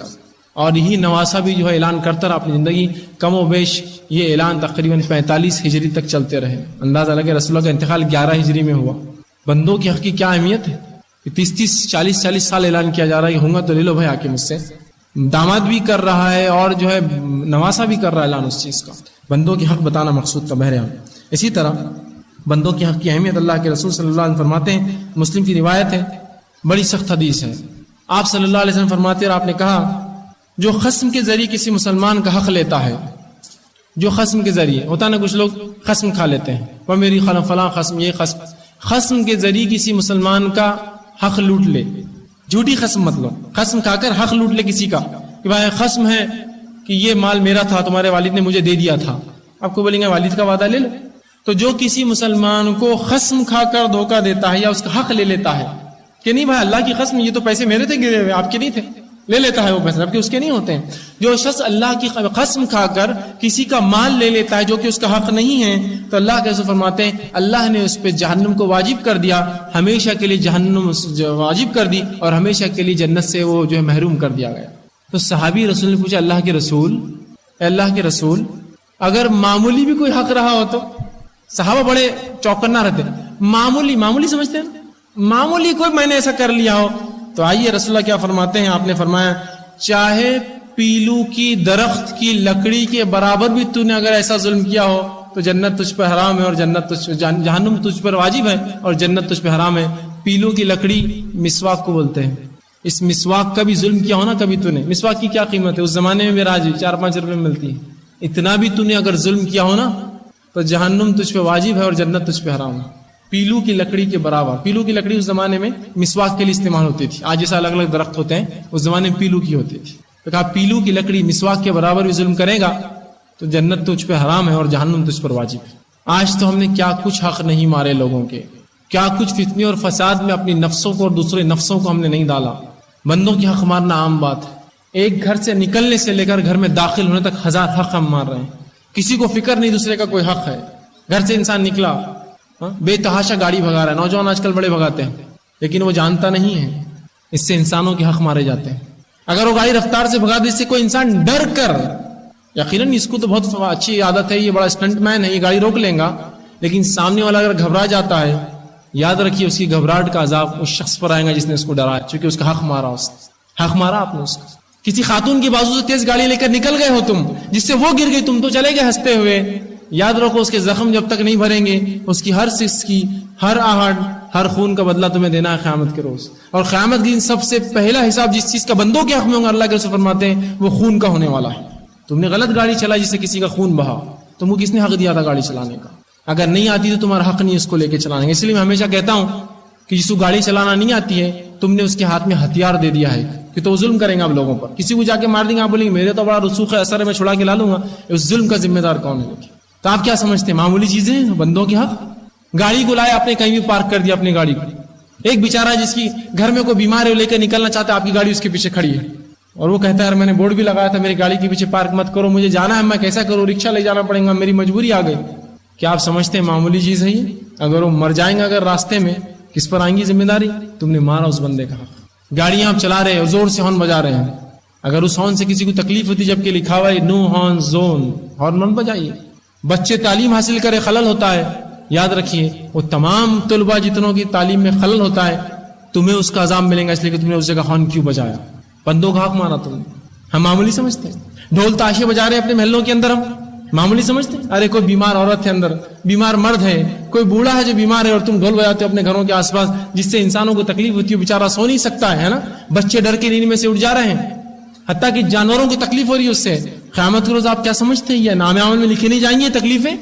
یہ بندوں کے حق ہے، یہ لکھے جائیں گے، یہ بندوں کے حق ہے، لکھے جائیں گے۔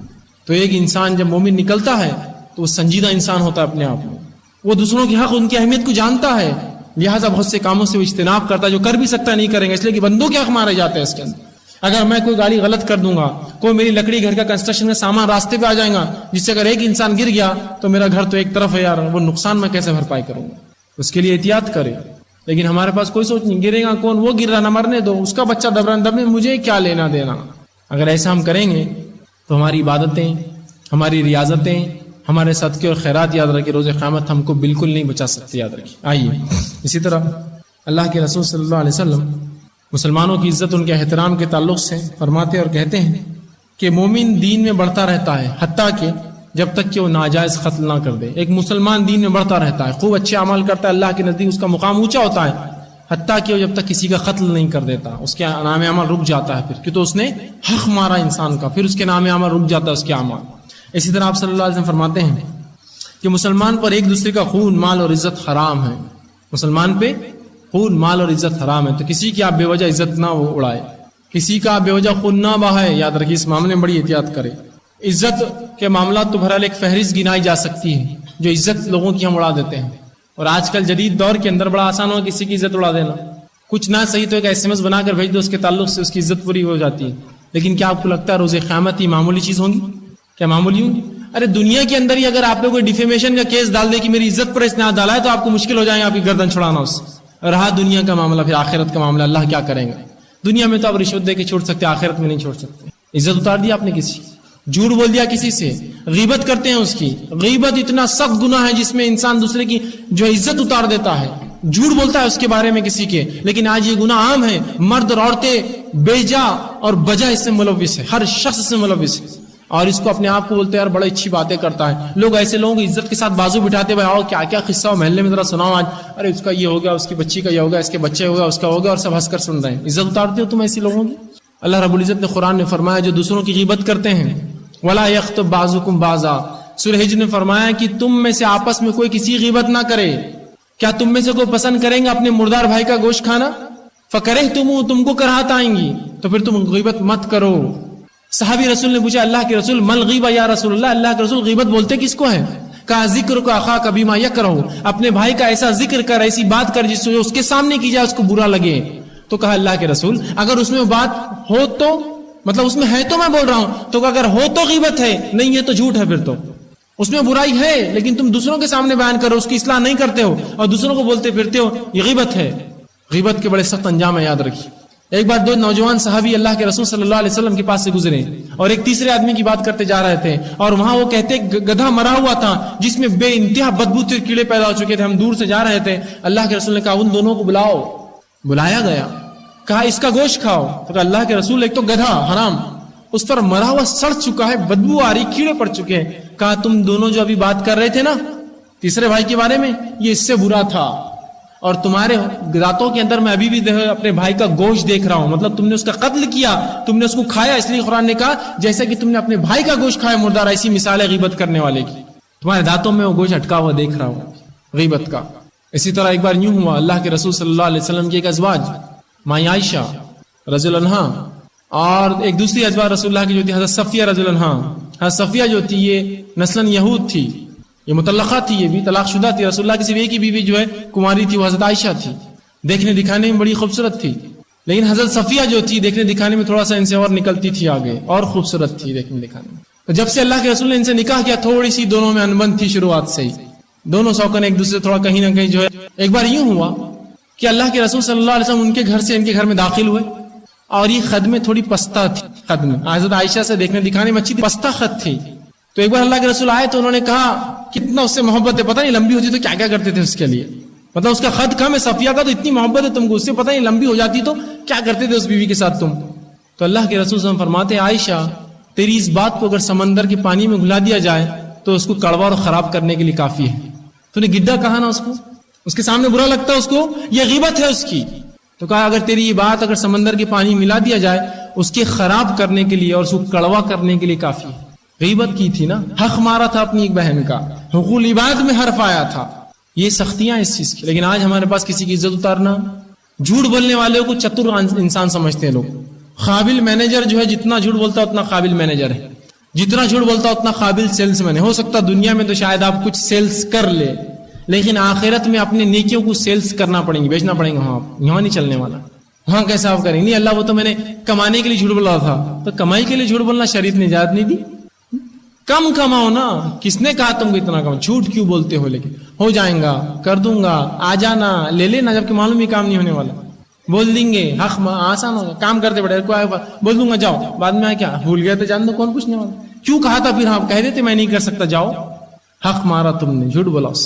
تو ہم اس معاملات کو جو ہے ان معاملات کو بڑا آسان سمجھتے ہیں، یہ بہت بری بات ہے. اسی طرح جو ظلم کے ساتھ ساتھ ایک جو عام بات ہے چغلی اور غیبت کے بعد، وہ یہ ہے حسد.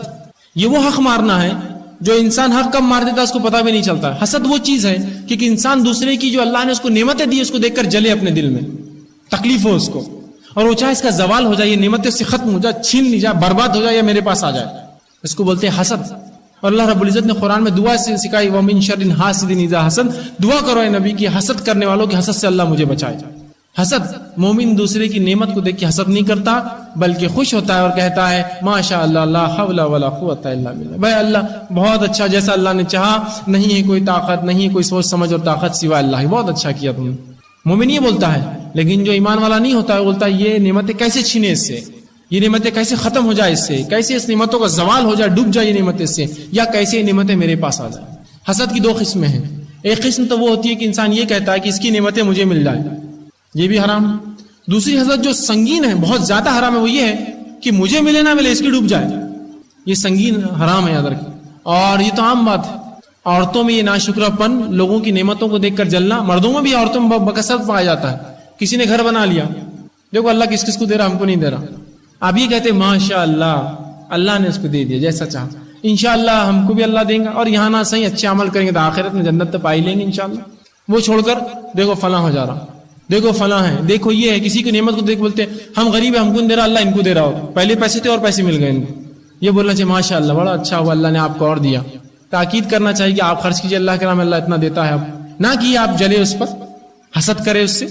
تو حسد اور جلن یاد رکھیے یہ بڑا سنگین جرم ہے، اس سے بھی بچنے کی بہت زیادہ ضرورت ہے، اس کو معمولی نہ سمجھے۔ اللہ رب العزت قرآن میں فرماتا اور کہتا ہے ام یحسدون الناس علی ما آتاہم اللہ من فضل، کیا لوگ جلتے ہیں ان چیزوں پر جو اللہ نے دوسروں کو عطا کیے؟ جلتے ہیں ان پر دیکھ کر کہ اللہ نے اس کو نعمت دی؟ اللہ ایسے ہی نعمت دیکھ کر ایک سے دوسروں کو آزماتا ہے، مالداروں کو غریبوں سے آزماتا ہے، غریبوں کو مالداروں سے آزماتا ہے۔ اگر اللہ نعمتوں کو سب کو برابر دے دیتا کیا ہوتا معلوم آپ کو؟ لوگ سوچتے ہیں یار اللہ سب کو کیوں نہیں دیتا، سب کو گھر، سب کو گاڑی، سب کو بنگلہ۔ سوچ تو بڑی اچھی ہے، سوچ بڑی اچھی ہے، لاجیکل نہیں، فالتو سوچ ہے، دیکھنے میں اچھی ہے لیکن کیسے دیکھیے، میں بھی لکھ پتی ہوں، آپ بھی لکھ پتی ہیں، یہ بھی لکھ پتی اور یہ بھی لکھ پتی ہے۔ اب میں لکھ پتی گھر بنانے نکلا تو کون سا لکھ پتی میرے گھر میں کام کریں گا؟ اگر بھائی میرا گھر بناؤ نا، ارے اپن بھی لکھ پتی ہے، ٹھیک، بھائی میرا گھر بناؤ نا، اپن بھی لکھ پتی ہے، بھائی آپ بنا دو، اپن بھی اپنے کیا اپن بھی لکھ پتی ہے۔ سمجھے آپ؟ اللہ نے جو فضل کم اور زیادہ دیا اس سے کیا ہوتا ہے؟ اللہ آزماتا ہے ایک سے دوسرے کو، غریبوں کو امیروں سے، امیروں کو غریبوں سے آزماتا ہے، مردوں کو عورتوں سے، عورتوں کو مردوں سے، بچوں کو بڑوں آزماتا ہے اللہ نعمتوں سے۔ تو یہ آزمائش ہے، اس کو اللہ نے امیر بنایا تو زکات کی پوچھ بھی تو کریں گے نا، کتاب میں کھاتے میں زکات صدقہ دیا کیا؟ میں غریب تھا تو میرے سے زکات کی پوچھی نہیں، الحمدللہ میں تو چوک گیا اس سے۔ دیکھ رہے آپ، ہر کسی کو جو فضل دیا خوش ہویا کہ جی الحمدللہ بہت اچھا دیا اللہ نے اس کو۔ صحابہ جلتے نہیں تھے ایک دوسرے کے فضل پہ، دعائیں دیتے، دعائیں دیجیے، تو حسد مت کیجیے، حسد سنگین جرم ہے، ٹھیک، اس سے بھی بچنا بہت زیادہ ضروری ہے۔ اسی طرح جو ہے دھوکے بازی، اب آپ کہیں گے دھوکے بازی بولے تو یہ تو ہماری اس کے بغیر تو شناختی نہیں ہے، افسوس ساتھ کہہ رہا ہوں مسلمانوں کی اس کے بغیر شناختی نہیں ہے آج، ہے نا۔ رمضان کا مہینہ چل رہا ہے، جو لوگ بزنس میں وہی بات جانتے ہیں جو میں کہوں گا اب، کہ جیسی رمضان کا مہینہ ختم ہونے آئیں گا تو جتنے ہندو تاجر ہیں جو آپ سے ڈیلنگ کرتے ہیں وہ ایک دوسرے کو فون کر کے بولتے ہیں مسلمان سے جلدی لے لے، رمضان کے بعد یہ دھوکہ دینے والا ہے۔ یہ رمضان میں دھوکہ اور جھوٹ نہیں بولتے، جلدی سے جو کچھ حساب کرنا کر لے، 30 اور 29 کے بعد ملنے والا نہیں تیرے کو، یہ ان کو معلوم ہے۔ ایک زمانہ تھا یہ قوم سچائی سے پہچانی جاتی تھی، یہ سچے لوگ ہیں۔ آج یہ اپنے جھوٹ سے اور حسد سے اور جو برائی سے پہچانی جاتی ہے، ان کی شناخت ہوتی ہے۔ یہ پیسے لائے گا کتنے ہیں؟ ارے فلاں مارواڑی صاحب نے دی، مت گنو، وہ تو برابر ہوں گے۔ کہاں سے لائے؟ مسلمان سے، پہلے گنو اس کو پہلے اور پھر اس کے بعد وہ کرو، کہ تو یہ پھٹے ہوئے نوٹا اور کم نوٹا ڈالتا ہمیشہ۔ ہاں ہوتا ہی ہے، نہیں ہماری پہچان آج دھوکے سے ہے، پہچان ہے، افسوسات کہہ رہا ہوں۔ یہ قومیت کی پہچان جو کہ سچائی سے، صداقت سے، اس کے نبی کی پہچان صادق اور امین سے تھی، سچا اور امانت دار۔ اس قوم کی پہچان ہے کہ جھوٹ بولتے ہیں، دھوکے دیتے ہیں، ظلم کرتے ہیں، زیادتی کرتے ہیں کسی۔ چلیے چھوڑیے، میں دوسری قوموں کی بات نہیں، آپس میں ہم کیا کر رہے ہیں؟ کوئی دودھ کا دھلا نہیں ہے اس میں سے، ہر کوئی حق مار رہا ہے دوسرے کا، حق دینے کی ضرورت۔ یہ نہیں کہ وہ میرا مارے گا تو میں اس کا حق ماروں گا، نہیں، اس نے مارا اس کے ساتھ اللہ کا مارا، میں دوسروں کا، وہ ہمارے پیسے لوٹتے ہم ان کے پیسے لوٹتے، یہ کوئی طریقہ ہے؟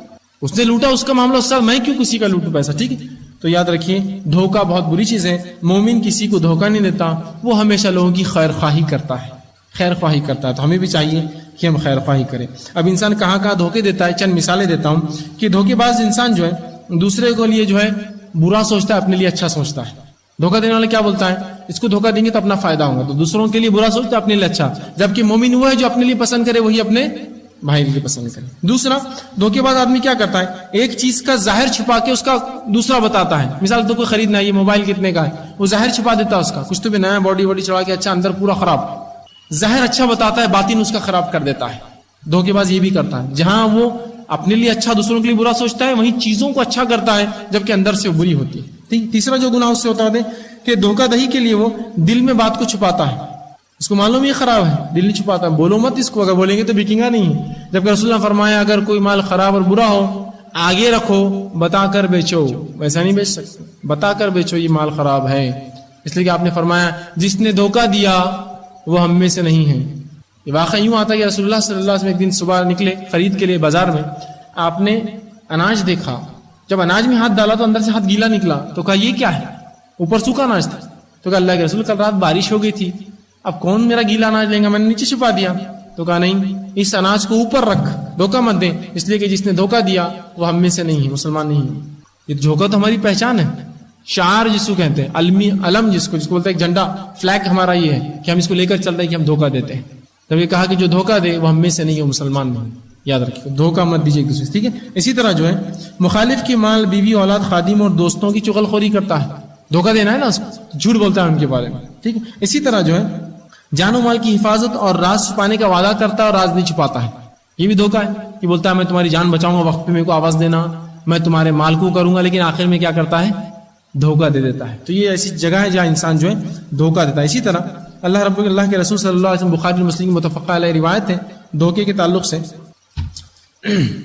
آپ صلی اللہ علیہ وسلم بلکہ ابو داؤد کی روایت ہے، یہ حسن روایت ہے، آپ صلی اللہ علیہ وسلم فرماتے ہیں کہ جو کسی کی بیوی یا غلام کو جو ہے بہکائے، ٹھیک ہے، وہ ہم میں سے نہیں ہے، یہ بھی دھوکہ ہے۔ اب بولیں یہ کیسا؟ بہت سے لوگ ہوتے چلو اس کے پاس جائیں گے، کیسا؟ اس کی بیوی کو بہکا دیں گے، جھگڑا شروع ہو جائیں گے خاوند کے خلاف، یا کسی غلام کو جا کے بولیں گے کتنی تنخواہ ملتی تم کو یہاں، ادھر تو 5 دیتے، تم کو 4 ہی ملتی ہے، اور چلا گیا اٹھ کے۔ بہکایا اس نے اس کے غلام کو، اس لیے کہ یہاں سے نوکر چھوڑ کے چل جائیں گا پھر نوکری۔ جس نے کسی کی بیوی اور غلام کو بہکایا وہ ہم میں سے نہیں ہے، پھر اپنے مالک کے خلاف، اپنے شوہر کے خلاف کیا اس کو بہکا کر، وہ ہم میں سے نہیں ہے۔ لیکن آج ہم دیکھتے ہیں دھوکہ ہم آتے ہیں، دھوکے دینے والے کے تعلق سے اللہ قرآن نے فرماتا ہے کہ دھوکہ دینے والا خود اپنے دھوکے میں پھنستا ہے۔ اللہ رب العزت فرماتا ہے فمن نکث فانما نکث علی نفسی، اور جو وعدہ بیعت توڑ دے اس کا وبال اسی کے اوپر ہے، جو وعدہ کرے توڑ دے اور دھوکہ دے دے اس کا وبال اسی پہ۔ دوسری جگہ فرمایا ولا یحیق المکر السیئ الا باہلہ، کہ جو بری تدبیر کرتا ہے، برا سوچتا ہے دوسروں کے بارے میں، وہ اسی کے سامنے آ جاتا ہے، کرنے والے کے سامنے۔ ایسے بولتے ہیں نا جو کنواں کھودے وہی گرتا ہے اس کے اندر، وہی مثال ہے۔ قرآن نے کہا جو بری تدبیر، دوسروں کا برا سوچتا ہے، دھوکہ دو، اللہ اس کو دھوکے میں ڈال دیتا ہے سب سے، ٹھیک ہے۔ تو دھوکے بازی سے اس سے ہم بچیں۔ اسی طرح ریا اور دکھاوا، انشاءاللہ اس پر پورا ایک تفصیلی عنوان آپ کے سامنے آئے گا، ریا اور دکھاوا۔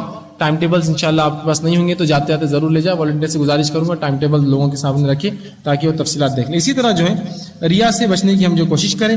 اسی طرح خود پسندی، اس میں بھی لوگوں کے حق مارے جاتے ہیں، اپنے آپ کو پسند کرے دوسروں کو نہیں، بس میں جو بول رہا ہوں صحیح ہے، میں جو کر رہا ہوں صحیح ہے، میری بات ہی آپ مانو، خود پسندی بھی درست نہیں ہے۔ اسی طرح جھوٹ ہو گیا، دھوکہ دہی ہو گیا، چغلی ہو گیا، غیبت ہو گیا، اور کئی ایسی جو ہے مثالیں دی جا سکتی ہے بہرحال جو اس میں آتی ہے۔ تو اس معاملے میں میں سمجھتا ہوں بندوں کے حق کی اہمیت ہمارے سامنے واضح ہوئی۔ بندوں کے حق مارنا یہ ایک سنگین جرم ہے، دنیا اور آخرت کے اندر اس کے بڑے وبال ہیں۔ جو دھوکہ دیتا ہے، جو بھی بندوں کے حق مارتا ہے، دنیا میں بھی عذاب جھیلتا ہے، اور آخرت کے عذاب تو بہرحال میں نے کئی احادیث کے ذریعے آپ سے گنا دیے۔ تو بہرحال ہم کوشش کریں، تہیہ کریں، یہ اپنے آپ سے وعدہ کریں کہ انشاءاللہ عزیز ہم کسی کو دھوکہ نہیں دیں گے۔ اگر دھوکہ دیا ہو تو انشاءاللہ عزیز اس کو لوٹانے کی کوشش کریں گے، کوئی مال یا کچھ لیا ہوگا تو واپس دے دیں گے، غیبت چغلی کی ہوں گے تو اس سے جا کر معافی مانگ لیں گے اور اس معاملے کو ختم کریں گے۔ ورنہ اگر ہم نے حلال دنیا میں نہیں کر لیا، یہ چیز بدلہ نہیں لے لیا، تو آخرت میں یاد رکھیے اس کا بڑا سخت عذاب ہونے والا ہے۔ اسی کے تعلق سے ایک روایت آتی ہے کہ ایک بار عمر بن خطاب رضی اللہ عنہ نے جو ہے ابوبکر کو کچھ کہہ دیا، ابوبکر صدیق کچھ کہہ دیا، یہ بھی حق ماننا ہے جو کہ ان کا حق نہیں تھا۔ ابوبکر اس لائق نہیں تھے کہ انہیں کچھ کہے، کوئی کہہ دیا، ابوبکر صدیق خاموش رہے۔ عمر بن خطاب کا احساس ہوا اور اللہ کے رسول تک جب لوگوں نے بات پہنچائی تو اللہ کے رسول نے کہا کہ تم ابوبکر کو کیوں کچھ کہتے ہو؟ یہ وہ تھا جب دنیا نے میرا انکار کیا، اس نے میرا اقرار کیا، میری تصدیق کی، کیوں تم اس کو کہتے ہو کچھ؟ مطلب پلٹا کے مجھے بول دو تم۔ مطلب اللہ کے رسول نے کہا ابوبکر واپس نہ کرنا، معاف کر دے سو کرنا، لیکن واپس مت بولنا عمر کو کچھ۔ صحابہ اتنا ڈرتے تھے کہ مجھ سے غلط ہو گیا، ابوبکر کو کچھ بول دیا میں نے غلط، رو رہے کہ معاف کر دو مجھے کہ مجھ سے غلطی ہوئی اس چیز میں۔ تو بندوں کے حق لیے ہو تو لوٹا دے، عزت اتاری ہو جا کر معافی مانگ لے، جس کے سامنے کچھ برا کہا اسے کہہ دے کہ میں نے غلط کہا تھا بھائی، وہ آدمی ایسا نہیں ہے۔ وعدے کیے ہو تو پورے کر دے، وعدہ کر رکھا اور اگر معلوم ہے نہیں ہوں گا تو بتا دے فون کر کے کہ میں مجھ سے نہیں ہوں گا، میں کوشش ضرور کروں گا آپ کا کرنے کی۔